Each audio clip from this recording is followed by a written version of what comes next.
Hi everyone, thanks so much for joining us today. So without further ado, let's get into it. So today we're going to be talking about how to use logic to improve your arguments when you write. And so to first, let's start off with answering the question, what is logic? So logic is a science of drawing inferences, or very simply analyzing and evaluating arguments. So you can kind of think of it as this marriage between mathematics and philosophy. Um, and when we write, read, say, or listen to arguments, we usually implicitly analyze their logical reasoning to decide whether we accept what the argument is asserting or not. And in academic writing, a logical structure, logical sequence of ideas, and flow is often demanded of students. However, it might not always be clear what that means exactly or how to achieve it. So in this webinar today, I will share with you the basic tenets of what makes a good argument in logic and how those principles can be applied to your own argumentative writing. So let's start off with the basics. What is argument? So in logic, argument is a set of claims where one claim is the conclusion and all other claims are premises. Claims can be either true or false. So in classical logic, there's no third option. Claims are either true or they're false. And then premises are reasons, the claims that are reasons that are given to accept the conclusion. Whereas in argumentative writing, sort of the definition you might be a little more used to, argument is defined as a claim that is specific, contestable, and supportable. And arguments are supported by evidence and reasoning. This is something you might be already familiar with if you attended our previous webinars. And if you haven't, like Lori mentioned before, they are available on our website, so you can go ahead and check them out after this. So in logic, arguments are usually presented in what we call standard form, which looks like this. Premise one, two, premise two, however many more premises there are within this argument, and then therefore conclusion. But what makes a sound argument or a good, strong argument? Let's look at some examples. That fun with syllogisms that was promised by the title of the webinar. So let's look at this. Argument A. Premise 1. On Tuesdays, pigs can fly. Premise 2. Today is Tuesday. Conclusion. Therefore, today pigs can fly. What do you think about this argument? Is this a good argument? So you can send your answers to the chat, or you can speak them out loud if you feel comfortable. I think that these arguments have like agreement between them, like first premise and second premise are connected. That is why the conclusion is also relevant. That is why it might be a good argument.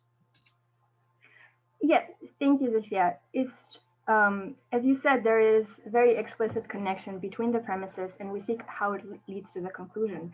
If we accept that on Tuesday pigs can fly, and today is in fact Tuesday, we see how it makes sense to make a conclusion that today pigs can fly. What about this example? Argument B, 1. Pigs are mammals. 2. I am a mammal. Conclusion, therefore I am a pig. Also, the first and second premises are not directly connected. They are just stating separate facts, and it is not necessary to be true. Yeah, I think together we combine sort of the answer is that this is not a really good argument because the premises are disconnected from the main idea. And so for argument A, the premises are connected and logically lead to the conclusion. But at the same time, while premise 2 is true, right? Today is Tuesday. Premise 1 is obviously not true. We know that pigs can't fly in our world. Whereas in argument B, each premise is true. It's true that pigs are mammals, and it's true that I, as a human being, am also a mammal. But the conclusion, therefore I am a pig, doesn't hold up because the premises, while true, do not provide enough reasons to accept this assertion that the conclusion makes, that I am a pig. And so when we come to the question of what makes a sound argument, there are two necessary conditions that must be met. One, all premises must be true. And here we are talking about factual truth of the statements. And two, conclusion must follow from the premises, or as we say in logic, the argument must be valid. And here it's important to understand that factual truth does not matter when considering argument validity, only the strength of logical connections between premises. So the first argument about the flying pigs, while there is an untrue premise, it is a valid argument because premises lead to the conclusion. And so in a deductively valid argument, the premises present a state of the world in which we are locked into conclusion, i.e. if the premises are true, then the conclusion must be true. If we accept that pigs can fly on Tuesdays and it is Tuesday, then must be true that today pigs can fly. So let's talk a little more about argument validity and let's practice identifying it. Let's look at this example. All cats are black. Barsik is a dog. Therefore, Barsik is not black. Is this a valid argument, or does conclusion follow from the premises?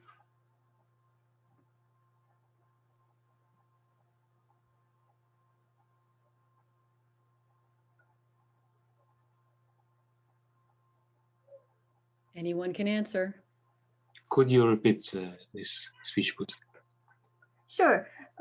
So if you look at this argument, all cats are black, Barsik is a dog, therefore Barsik is not black. Can we say that these two premises give us enough reasons to absolutely conclude that Barsik isn't black?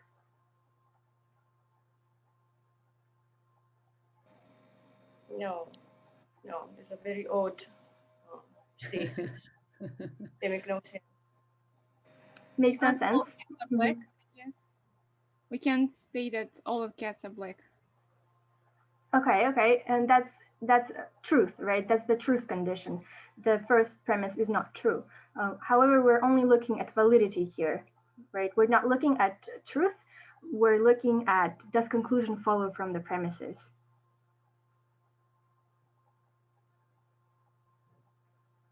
I think it would be more logical to say, therefore Barsik is not a cat, maybe. I don't know.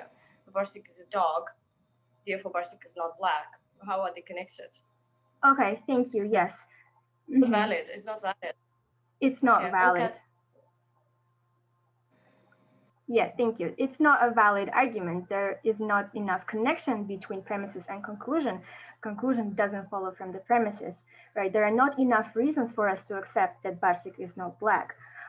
So even if we accept the truth of the premises, even if we accept that all cats are black and Barsik is a dog and thus not a cat, but that doesn't set up a state of the world where Barsik couldn't possibly be a black dog, right? Because it says all cats are black, Barsik is a dog, but it doesn't say anything about the color of dogs.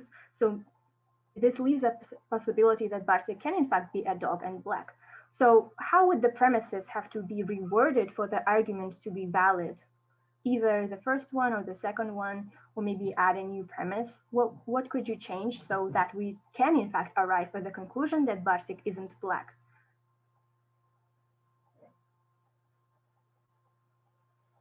I think there's something in chat, Laura?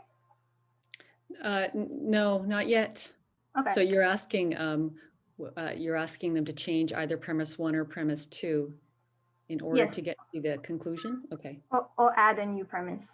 Mm-hmm.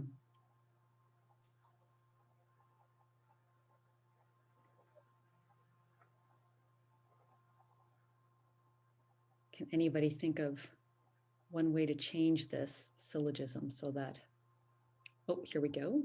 Okay, let me just read from Zulfia. All cats are black, but dogs are brown. Mm-hmm.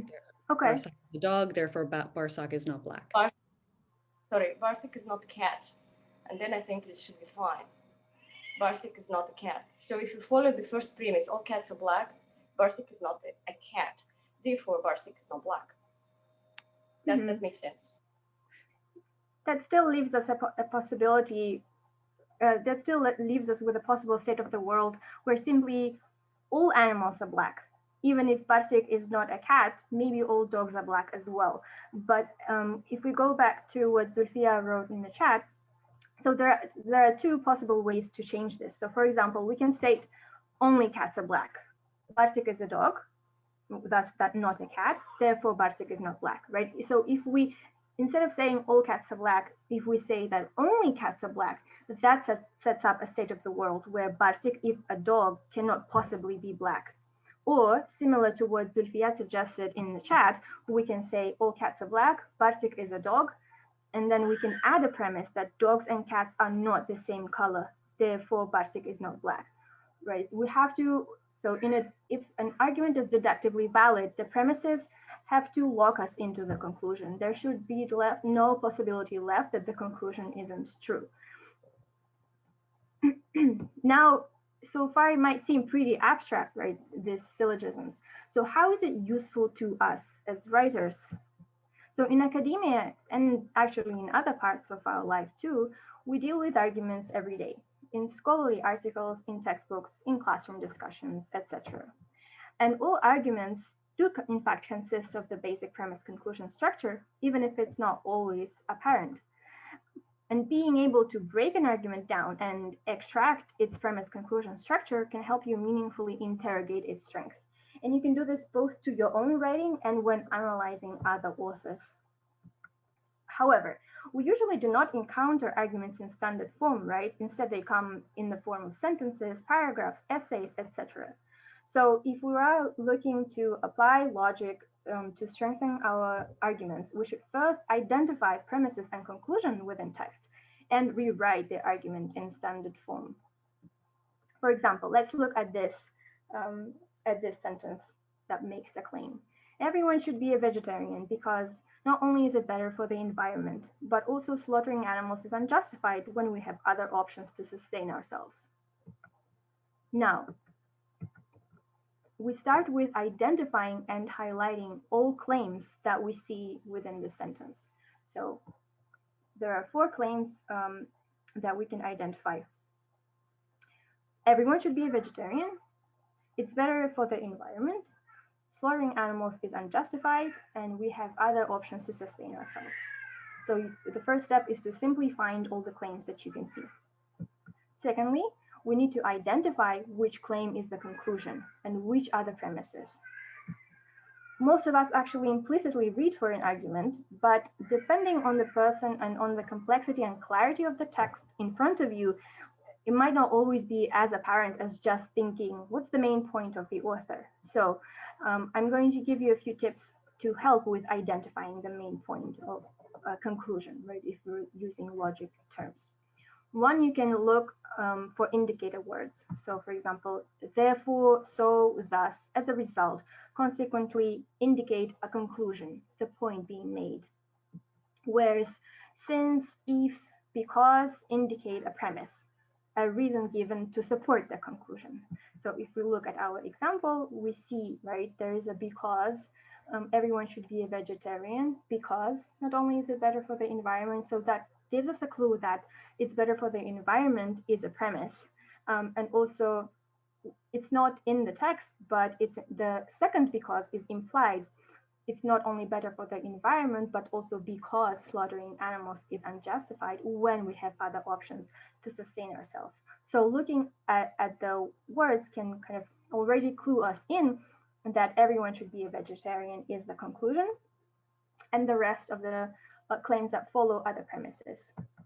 Second tip for how to identify the causal relationship is to actually kind of force it on the claims and see if it makes sense. And I call this the because method, which is simply you write out all of the claims and then you start testing pairs, inserting the word because between them, and then seeing if that makes sense. So for example, 2 because 1, being vegetarian is better for the environment because everyone should be a vegetarian. That doesn't make any sense. So this clues us in that the second claim is not a conclusion. And then let's test 3 because 4. Slaughtering animals is unjustified. because we have other options to sustain ourselves. Yeah, that makes sense. But is it the conclusion? Does it work with all the other claims? So let's test 3 because 1. Slaughtering animals is unjustified because everyone should be a vegetarian. That doesn't make sense, but it makes sense the other way around. 1 because 3. Everyone should be a vegetarian because slaughtering animals is unjustified. Everyone should be a vegetarian because being vegetarian is better for the environment. So when you're looking at an argument and you're not sure which claim is the main conclusion, the main point, this can help you test out and see which is the claim that emerges that makes the most sense to where it's the point and all the others work as reasons for it, right? Everyone should be a vegetarian here is the conclusion. So now that we have identified that causal relationship, we can finally write out the standard form. So premise 1, premise 2, therefore everyone should be a vegetarian. And when we encounter arguments in academia, there usually are more premises than 2. And the premises will often have logical relationships between each other as well as in this example. For example, if you look at premise 2, slaughtering animals is unjustified, then you can see that it actually makes a small argument onto itself, right? We have other options to sustain ourselves, therefore slaughtering animals is unjustified. So it's good to look for the logical links, both when you're looking at the main overall point, but also looking at the logical relationships between and within the premises. And the statement that is the conclusion will emerge on top of the causal hierarchy.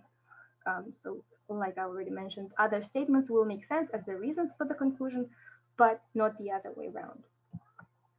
So when you're applying logic in terms of the whole essay, for example, if you're looking to break down your full argument, your main point, your main claim is the conclusion in the standard form, and then your key supporting arguments are the premises. So if you look at this very well-made graphic, an average essay, right, it will have a main argument and a few supporting arguments. And so that main argument is the conclusion within the standard form, and the supporting arguments are the premises. At the same time, each of the key supporting arguments will also have a logical structure of their own. So you can also break down the supporting arguments in this way as well, right? So main point of the paragraph or section will be the conclusion in standard form, and then evidence and reasoning given as support within the paragraph are the premises. So, right, each supporting argument has evidence and reasoning, and then the point being made is the conclusion, and then it has its premises when you give support in the form of evidence and reasoning. Thus, you can use standard form to break down and interrogate the logic of both your main argument as well as your smaller supporting points. So you may be asking at this point, how is this different from writing an outline? Outlines are used to plan out an essay in advance, and they're very useful. But in my experience, they're not always made with the internal logic of the argument in mind. And as a result, an outline can sometimes, often, end up as a list of ideas that are related to the essay topic, but the logical progression from one point to another, as well as the relevance of these points to the main argument, are not thought all the way through. And that is why it can be very beneficial to write out your argument in standard form with the explicit purpose of interrogating the logical strength. However, once you have done that, right, you have rewritten your argument in standard form, what should you be looking for to improve its logical strength? The simple answer is those two conditions that we talked about at the beginning, right? Are the premises true, and is your argument valid? So number 1, are the premises true, is dependent on the evidence you have in your paper. So breaking your arguments down into a premise conclusion structure gives you an opportunity to ask yourself, do I have evidence for each of these premises? Or in other words, am I sufficiently demonstrating the truth of each premise to my audience? So let's go back to this vegetarianism example. Are the premises true? So if you are actually, for example, writing a paper where you mean to argue that everyone should be a vegetarian, and these are the premises, the reasons you give for that, in terms of evidence, For premise number one, you would have to find sources that demonstrate the benefits of vegetarianism for the environment. And for premise two, you have to have sources that demonstrate that it is possible for the global population to subsist on a vegetarian diet. Right. So when you're looking at your breakdown, you can ask yourself, so what do I have to give my reader? What kind of evidence so that they can believe the truth of each premise? And this analysis has the added benefit in that it can help reveal unsubstantiated arguments, right? Arguments that have no evidence and assumptions hiding in your text. But what are assumptions? Let's look at another syllogism. Consider the following statement. Obviously, Aysel can cook bishbarmak. She's Kazakh, isn't she? So if we write this in standard form, the argument is premise one, Aysel is Kazakh, therefore she can cook bishbarmak. Is there something missing? What do you think? Are you asking them to identify the underlying assumption? Yes. Okay, identify the underlying assumption.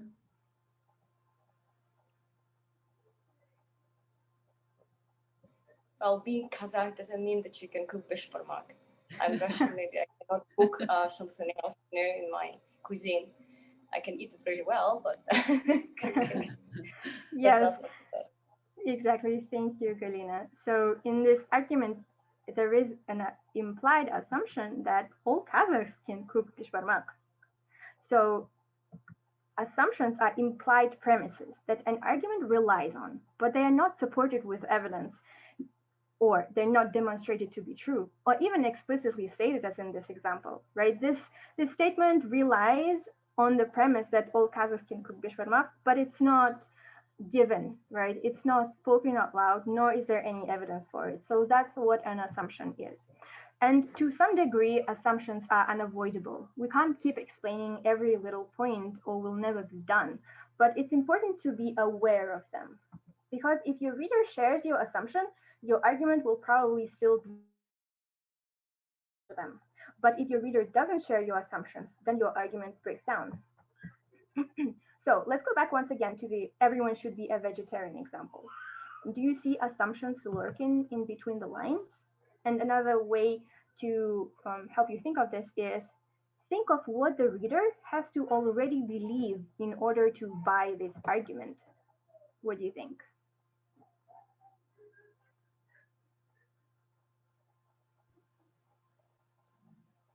Hello. I think there are enough arguments to support that everyone should be a vegetarian. You stated in the sentence 2, 3, and 4 or something like that. I think it's better for the environment. Slaughtering animals is unjustified. Therefore, it's supported. It's not just like an assumption. You're giving some sort of I don't know how to say it. I forgot the word. There are some supporting sentences, basically, not ideas, facts for the argument. So I think it's quite good, and I'm realizing how lazy my writing is because I just write assumptions, I guess. I'm just how to outline, just write everything down. I'm I'm good. Plus, I'm always in rush. So yeah, I'm already feeling sorry for myself next time I write something. Well, that only means that this has already been useful for you, right? So yay. but I thought I'm doing so well. You are doing well, but now you can do even better. Yeah, that's right. So yes, there are reasons given, right? Everyone should be a vegetarian. Why? Because it's better for the environment. Why? Because we have other options to sustain ourselves, and thus slaughtering animals is unjustified. But at the same time, being vegetarian is better for the environment. This reason only works for readers who already believe that it's important to do things that are good for the environment, right? If your writing reaches an audience who doesn't care for the environment, they don't care about this, right? They will not be persuaded by this. You would kind of have to make an extra step in first making them care about the environment and showing them why it is that they should consider things that are good for the environment. So following this logic, Can you identify what assumption might be hiding between this behind the second premise, slaughtering animals is unjustified?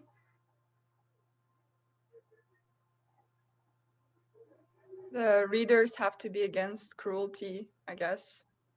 Yes, exactly, exactly. See, you're doing so well already. But yes, the assumption behind the second premise is that slaughtering animals must be justified. But if you have a reader who doesn't believe that we have some kind of moral obligation to justify slaughtering animals, then they won't care here either, right? This won't be a persuasive reason for them.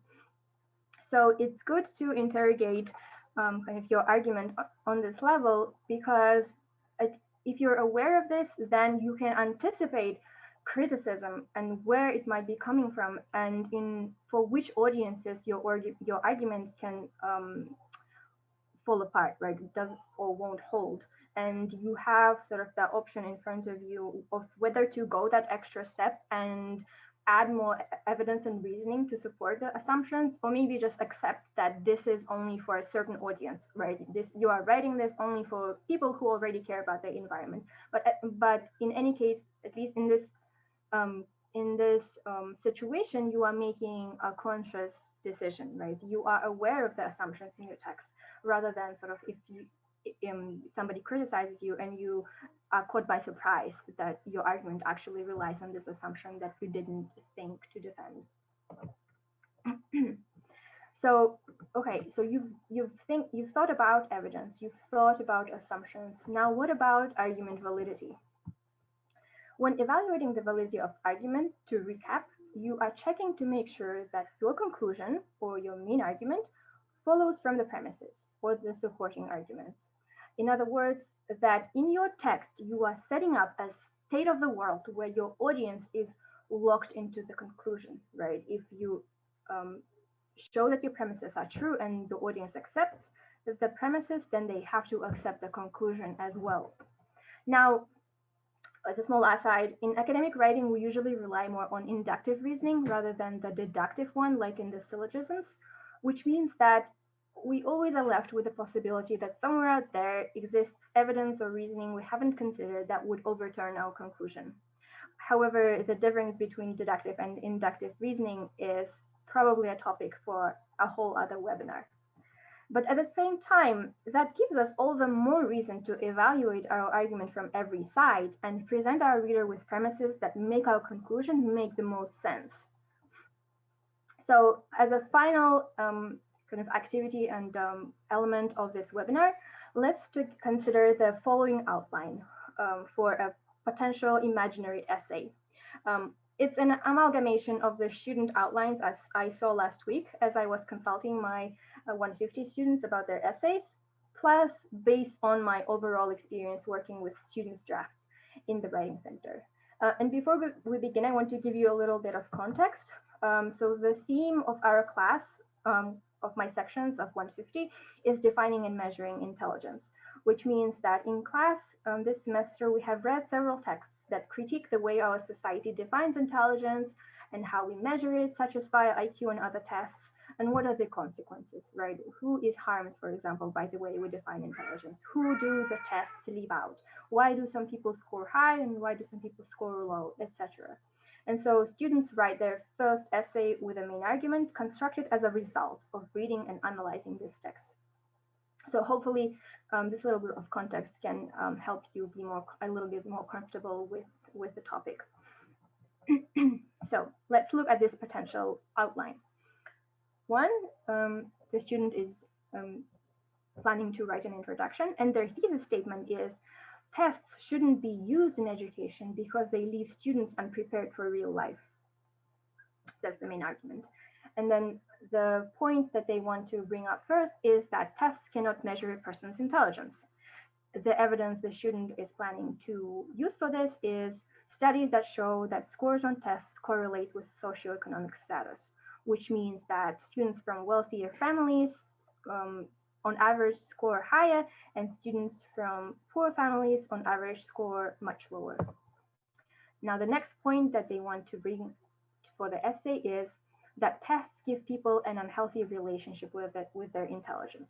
The evidence that they want to use here is articles about the struggles of adults who are former gifted children. The point here being is that when you are a gifted child and you grow up, your identity is so inseparable with your intelligence that it becomes very hard for you to face anything that you don't immediately succeed in because you think, oh, that means I'm not smart enough. And then the last point that they want to bring in the essay is the growth mindset.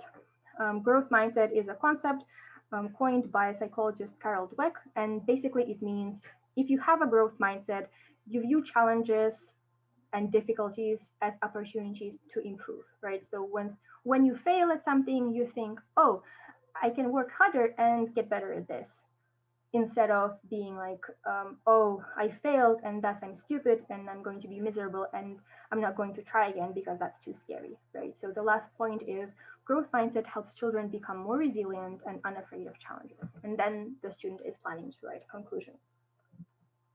So our first step is, of course, as we just said, we have to just underline and highlight all claims.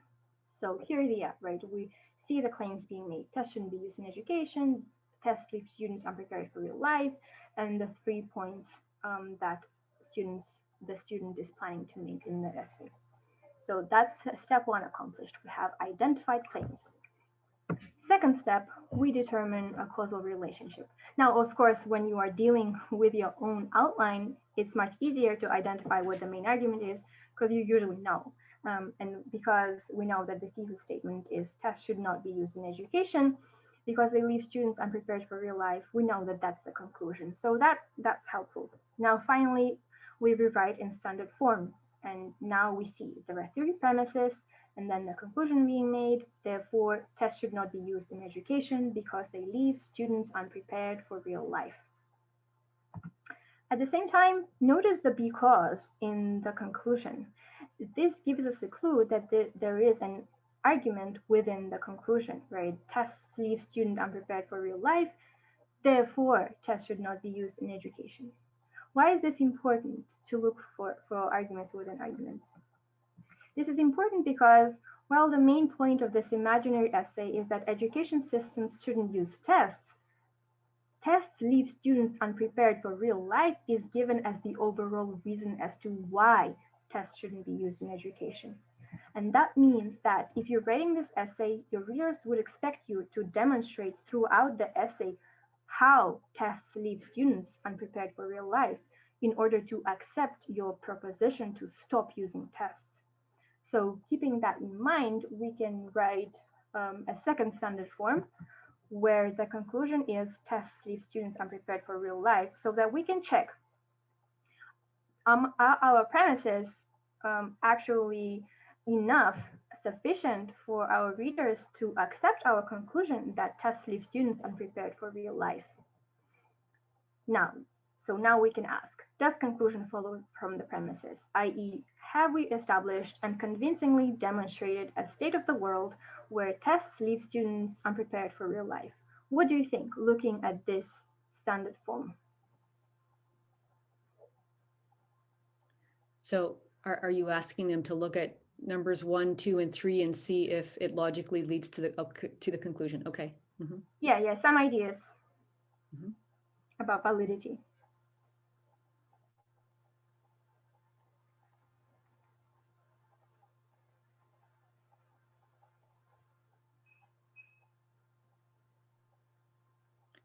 Any thoughts, people out there?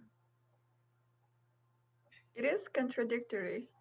Like okay, why? One. Because it's, I mean, I guess you can develop a growth mindset after failing a test a couple times. I don't know. Yeah. So, yeah, I think it's a hard one. Yeah. For sure. I mean, I think you're definitely onto this because, again, so remember the because method. We can also apply this here to check. So, for example, tests leave students unprepared for real life because growth mindset helps children become more resilient and unafraid of challenges. it kind of doesn't make sense, right? The logical connections between conclusion and premises are not yet very explicit. Similarly, with the other two premises. So, but like I said, this isn't an easy exercise. And so what can we do? Well, remember about the flying pig. As silly as the flying pig syllogism is, it's good to keep it in mind, sort of the basic structure of what it actually does, because it establishes a condition for pigs to fly, Tuesday. And it makes a claim that that condition has been met. It is Tuesday, which, if true, leads to the conclusion. And so we can do the same thing for our, more complex, more sense-making argument, but the basic structure remains the same.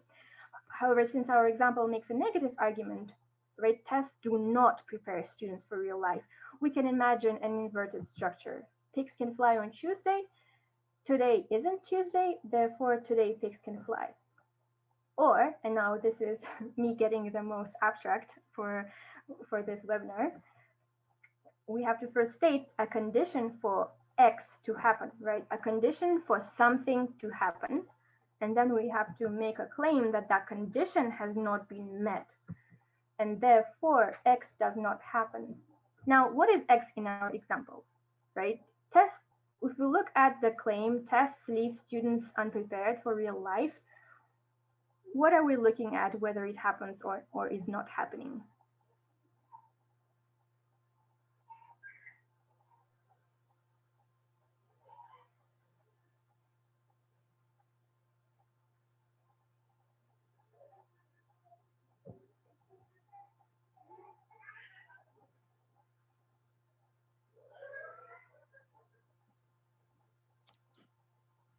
Are you asking people to state what condition? No, what is X? What is X? Okay. What are we looking at that we're in? So in this essay, what are we looking at and sort of saying that it doesn't happen? Mm-hmm.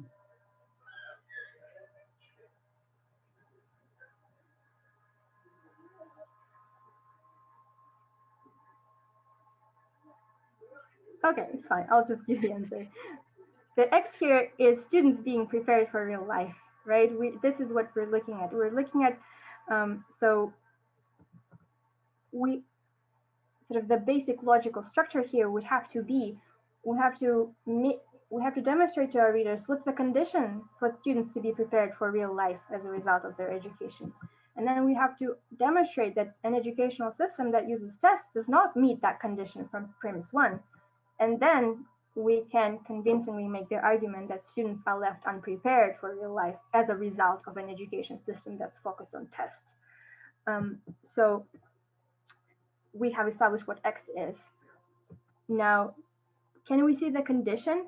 If we are the author of this paper and we're looking to investigate what makes students prepared for real life, even though it's not explicitly stated, can you see some of the things this author is valuing and thinking that that's what gives students preparation for real life?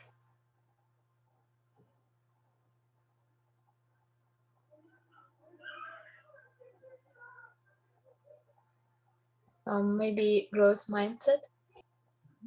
Yeah, thank you, Zofia. Exactly. We can see that growth mindset and its consequence as it makes students become more resilient and unafraid of challenges is something that is implied here as what's needed to be prepared for real life. And also, if you look at the second premise, even though it makes a negative statement, we can also infer from it that the author wants people to have a healthy relationship with their intelligence. So now that we know, now that we've identified the moving parts, right, where the puzzle we're investigating is how are students prepared for real life as a result of education, and we want to make a claim that the current educational system, because it uses tests, doesn't achieve that, right? And we know what students need to have in order to be prepared for real life. We can start rewriting this outline, this argument in standard form, where we are explicitly trying to achieve validity, right? So let's see what we end up with. In order to be prepared for real life after their education, students should be taught to have a growth mindset, i.e. learn to be resilient and unafraid of challenges. And the second premise that has to be made, which actually turned out to be an assumption, current educational system relies heavily on tests. So in the original outline, this is implied, but not argued or explained. But again, this is part of the state of the world that we're establishing, right? In order for our reader to care about problems with tests, we have to first show that they do in fact influence the educational system, that they are in fact a core part of it, right? Because if our readers don't know or they're not sure that tests are in fact, so heavily and entrenched in the educational system, that they might be left at the end of our essay kind of going like, so what? Our tests, use that much? So we have to definitely first establish that current educational system relies on tests, and that applies in any argument where you are identifying a problem or you are proposing a solution to a problem, because you have to first set the stage, right? You have to first show this is the current state of the world, this is the status quo, this is what's problematic with it, this is why we should care, and this is what I propose as a solution. And then we have our premises. Tests cannot accurately measure a person's intelligence. Tests give people have an unhealthy relationship with their intelligence. Therefore, a test-focused educational system leaves students unprepared for real life. But do all premises function as reasons to accept the conclusion? Look at premise 3 and 4. Do you see how it leads to the conclusion?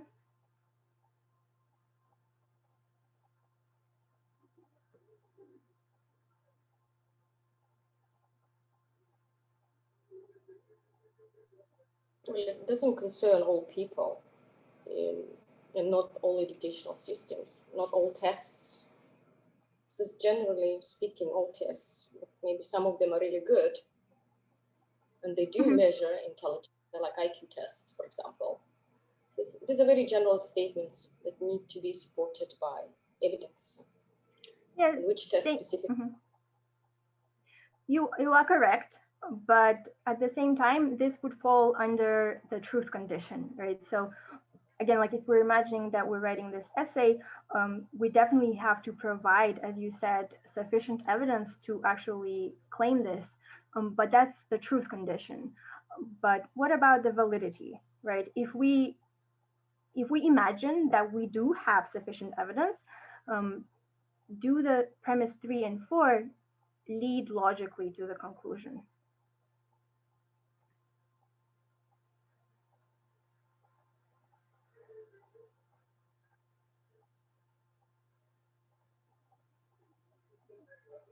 You can try the because method in your mind. So Inzhuna, so Vadim says, no, there's no information about preparation for real life. Okay. Can you elaborate a little? Preparation in real life, you mean in the premises? I'm not sure what he means. I think it's about being prepared for life, I guess. So, or like being successful or something like that. In that sense, I think. Okay, hold on. I think maybe much about preparation. Preparedness. Oh, okay. Yeah. I see what you mean. So you're saying that it's not evident exactly how premise 3 and 4 demonstrate that students are, as a result, unprepared for real life, right? It's fine now that I can see in the conclusion as a test-focused educational system. We're talking about the test-focused only educational system, which makes it then valid. No? Okay, let me put it this way. All the are true. Let's say there is already proof available of whatever the story is, right, in the essay. And then the conclusion is a test-focused educational system. It's true that, yes, it does not measure a person's intelligence. It gives them, I'm not sure about this fourth sentence, doesn't sound right to me, but it's just like they have unhealthy relationships with their intelligence. Somehow they build an unhealthy relationship with their intelligence. So then a conclusion is okay. So it means they're not prepared for life because relationships are very important. And applying intelligence daily is also very important. This is how I see it. Okay, yeah, I see what you mean. I think you're actually being very generous with this outline because you have made the links in your mind. At the same time, they are not apparent in the outline. So, for example, if we look at this premise that tests cannot accurately measure a person's intelligence, um, how is this? How does this function as a reason that students are unprepared for real life? Like you said, we can infer a reason, but it's not in the text, right? If you say um, a test-focused educational system leaves students unprepared for real life because tests cannot accurately measure a person's intelligence, that doesn't exactly make sense because if the how does the fact that tests are not accurate leave students unprepared for real life? There is no explicit illogical link between premise and conclusion, which is what we're looking for, right? If we have a generous reader who will make those inferences for themselves, right? A generous reader such as you, then then we're good. But if we don't have a generous reader, then they will dismiss our argument because they don't immediately see how these things are related. So there's often an urge in students to include all of the information they learned in class, which is why this happens, right? It's not unusual to have essays that have paragraphs unrelated to the main argument. So when you're breaking your argument down, you spot a premise like this during your breakdown, you have two options. Um, think about ways to connect it to the main claim like you did just now, right? Like Galina did. So in this example, you can think about how does the fact that tests can't accurately measure a person's intelligence leave them unprepared for real life? Or if you decide that your argument doesn't rely on this premise, you just cut it out of your essay and you instead focus on developing the other points. So what we can do now, like if we're thinking of, okay, we need to connect this to the conclusion, we can add a premise. Because they are not accurate measurements of intelligence, tests may leave a student with a skewed perception of their own abilities and leave them unprepared for real life. Now there is an explicit logical link to the conclusion. And you can do the same with number 5 to also demonstrate that link explicitly. Moreover, tests give people, sorry, I have a typo here. Tests make people have an unhealthy relationship with their intelligence, which leads them to be afraid of challenges, which in turn leaves them unprepared for real life, right? You want to make sure that logical chain is explicit so that if you don't have a generous reader, then they still have to accept your argument. They still have to accept your conclusion because your reasoning is that strong.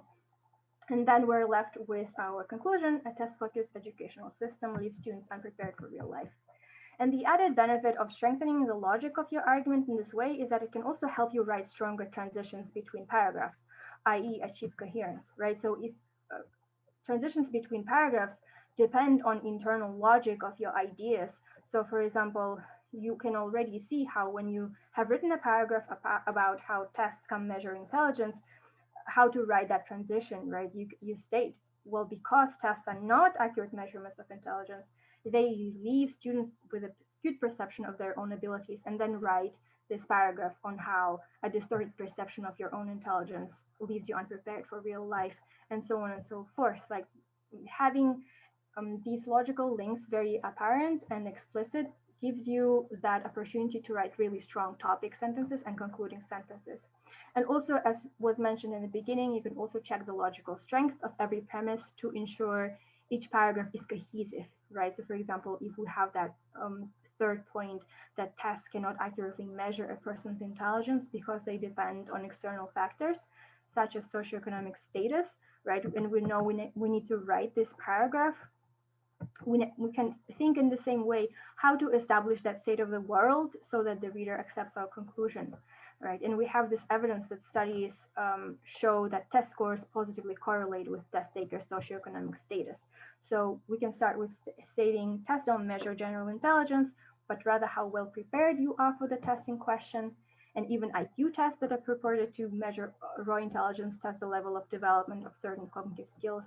And then you say, for example, students from wealthier families have better opportunities to prepare for those tests, and to develop those cognitive skills. Therefore, tests reflect a difference in opportunities and cannot accurately measure a person's intelligence, right? Again, so you are breaking it down and you're thinking how to establish that state of the world, right? How to establish that condition and state whether the condition has not been met or has been met, right? What is the day on which pigs can fly? And you can also apply this method when critiquing other people's arguments. Because in order to give a meaningful critique of somebody else's work, you have to first fully comprehend it. And rewriting the argument in standard form and identifying premises helps you expose the moving parts of a text, so to speak.